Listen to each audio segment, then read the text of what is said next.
JPMorgan just confirmed in a resurfaced 2021 report that Ripple can unlock $120 billion in cross-border payments using XRP as the settlement instrument. Not might unlock, not could potentially help with. They put Ripple in an exhibit 3 of a formal bank presentation and named XRP specifically as the settlement layer. This is the same JPMorgan that's now saying Tether is about to get excluded from US stablecoin regulations and that they foresee decreased use of Tether going forward. The same bank partnering with Ondo on the XRP ledger alongside BlackRock, Goldman Sachs, Citi, and Franklin Templeton. The timeline on this is absolutely insane. And by the end of this video, you're going to see exactly why the institution stopped researching Ripple years ago and are now positioning themselves for the settlement layer everyone said would never happen. Look, this isn't some random blog post or crypto influencer speculation. This is JPMorgan Chase, the largest bank in the United States with $3.9 trillion in assets. They published a formal report on fixing the broken cross-border payment system. They identified the core problems as high cost, slow settlement, and weak transparency. Quantified the opportunity at $120 billion in unlockable value, and then listed Ripple by name as one of the commercial efforts addressing this with XRP as a settlement instrument. That's not an accident. That's not a throwaway mention. Banks don't put things in exhibits unless they've done their research, the modeling, and the risk assessment. If you're new here, make sure you hit that subscribe button and press that thumbs up. I don't care, we cover some institutional moves like this every day. And what you're about to see is the pattern they don't want retail to notice until it's too late. But before I break down exactly what JPMorgan buried in that report and why it's resurfacing now in 2026, you're going to want to stick with me to the end of this video because I'm going to show you the one regulatory signal that tells you when these institutions stop analyzing settlement layers and start deploying capital into the infrastructure that they've already vetted. Let's kick it off with this. The JPMorgan report from 2021 that lays out the global cross-border payment problem in brutal detail. High cost, slow settlement times, zero transparency for the sender or the receiver. They frame this as a $120 billion opportunity if the infrastructure gets monetized. Then they get to Exhibit 3, which you see on your screen. And here's the exact language. Commercial efforts to improve cross-border payments. And they list Ripple with the descriptor intended to use cryptocurrency XRP as the settlement instrument. Now, what this actually means is that as of 2021, JPMorgan's research division, they've already mapped out Ripple's model.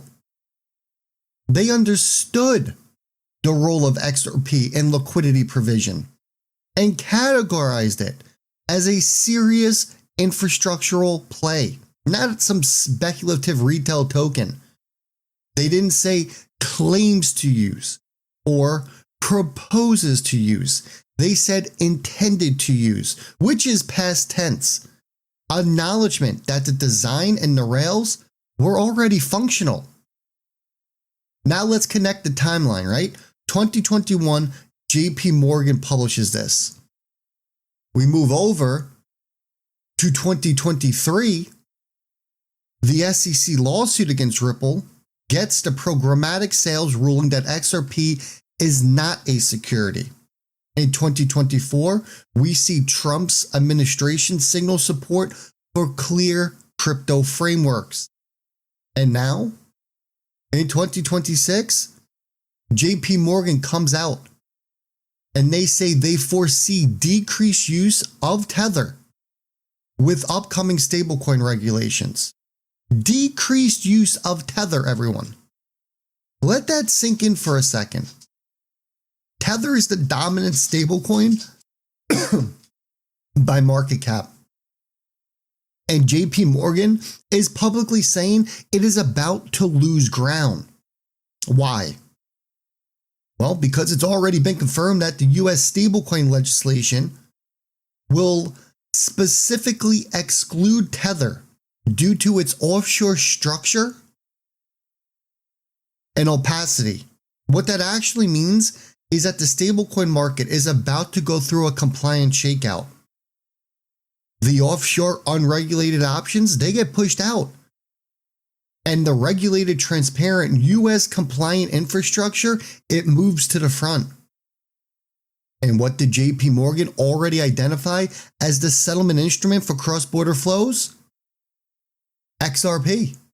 You see it right here. Not as a stablecoin, but as a bridge asset that doesn't require full backing, that doesn't compete with the dollar, and has already been stress tested on live payment corridors for years. Now here's where it's going to get even more specific, because JPMorgan isn't just writing the reports. Remember the presentations? Remember the slides? JPMorgan's deploying. Ondo Finance, the tokenized treasury platform, they partnered with Ripple in the XRP ledger. Who are Ondo's institutional clients? Well, BlackRock, Goldman Sachs, Citibank, and JPMorgan themselves. And don't forget about Franklin Templeton. These aren't venture bets. These are the largest asset managers and banks in the world that are choosing the XRP ledger as the infrastructure for tokenized real-world value assets here. What this actually means is that the institutions, they've already done their legal review. They've done their technical diligence and the regulatory risk assessment on XRP and the ledger, and now they're building on it. Not Ethereum for this use case, not Solana, not Polygon. The XRP ledger, and they're doing it quietly while retail is still arguing about whether XRP is a security or whether Ripple is centralized.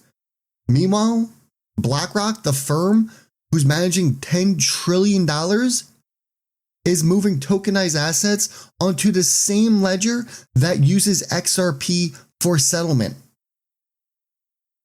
Now let's also talk about what JPMorgan said about digital assets in 2025, just last year. They published a separate outlook confirming they are bullish on digital assets this year. Bullish. That's the word they used, not me. Not cautious, not exploratory, bullish. And they're bullish in the same year that stablecoin regulations are about to exclude Tether, and the same year that Ripple's legal clarity is at an all-time high. Do you really think that that's a coincidence? These banks plan 5 to 10 years out. If JPMorgan identified Ripple back in 2021, got the SEC ruling in 2023, watched a political wind shift in 2024, and now they're publicly bullish on digital assets in 2025 while partnering on the XRP ledger. That is not a research phase anymore. That is a deployment phase.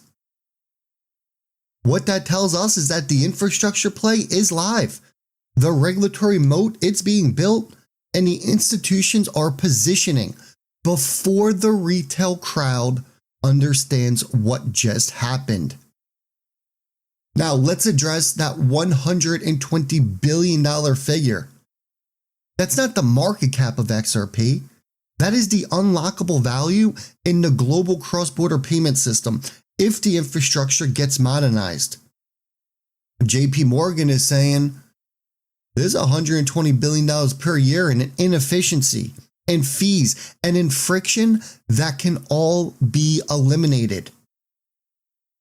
Ripple model, it uses XRP to provide on-demand liquidity. So banks don't have to pre-fund Nostro accounts in every currency corridor that they serve. Instead of locking up billions of dollars in accounts around the world, they can convert in 3 to 5 seconds using XRP as the bridge. That unlocks capital. That reduces settlement risk. That eliminates correspondent banking fees. And JPMorgan, well, they put that model in the formal report and quantified the opportunity at $120 billion. JPMorgan is saying, hey, we got $120 billion out there in inefficiency fees and friction that can all be eliminated. You don't quantify something unless you modeled it, and you don't model it unless you're evaluating it, and you don't evaluate it unless you are considering deploying it. Now, let's jump over to the XRP chart and what this means for price action, because the technicals are setting up exactly how you would expect when institutions are accumulating before a narrative goes mainstream.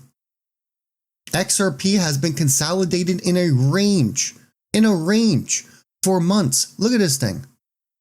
Goes all the way back December until present day. Consolidation.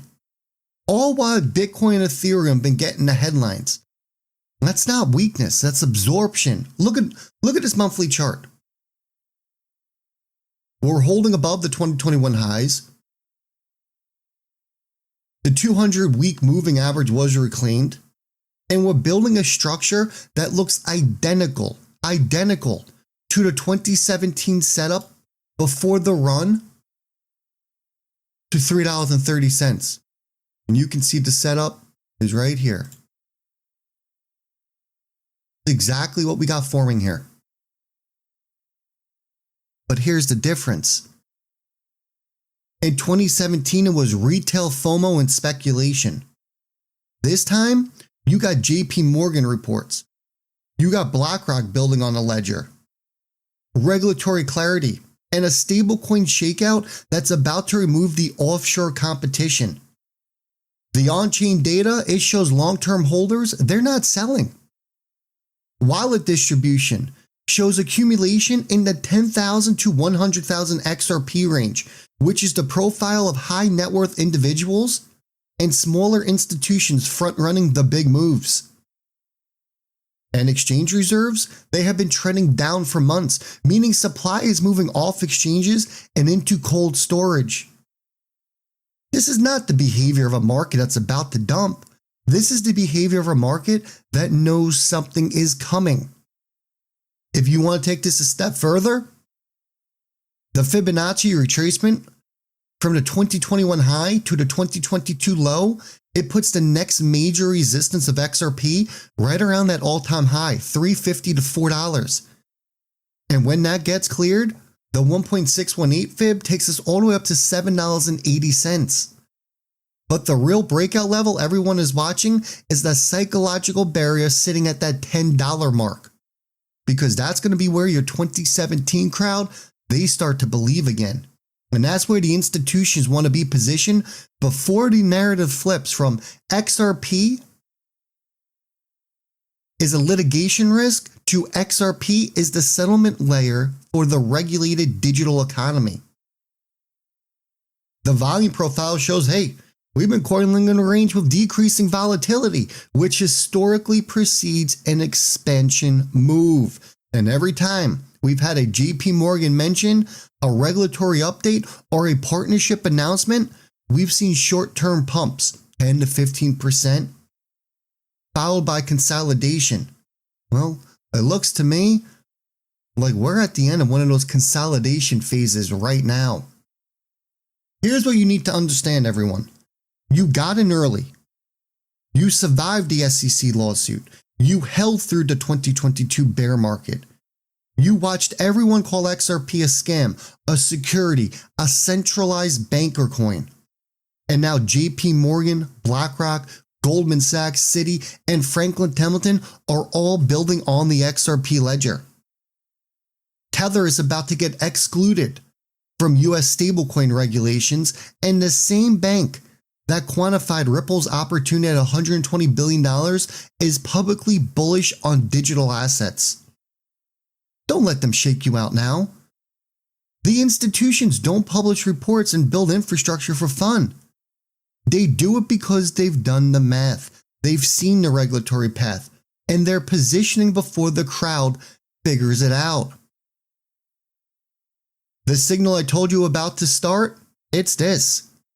When the banks stop talking about blockchain in theory and start naming specific settlement instruments and formal reports, that's when they move from research to execution. And with JPMorgan naming XRP in 2021, and we're now in 2026, the execution phase is live. The stablecoin regulations are coming, the Tether exit is happening, and the XRP ledger is the infrastructure that the institutions already chose. You're not early anymore, but you're not late either. You're right in that window where the narrative is about to flip from maybe to invertible. If this connected the dots for you, hit that like button and drop a comment with the word Exhibit 3 so I know you made it to the end. And if you haven't subscribed yet, do it now, because this is the converge that institutions don't want you to see until they're done positioning. And that's going to do it for me. I'll see all y'all in the next one.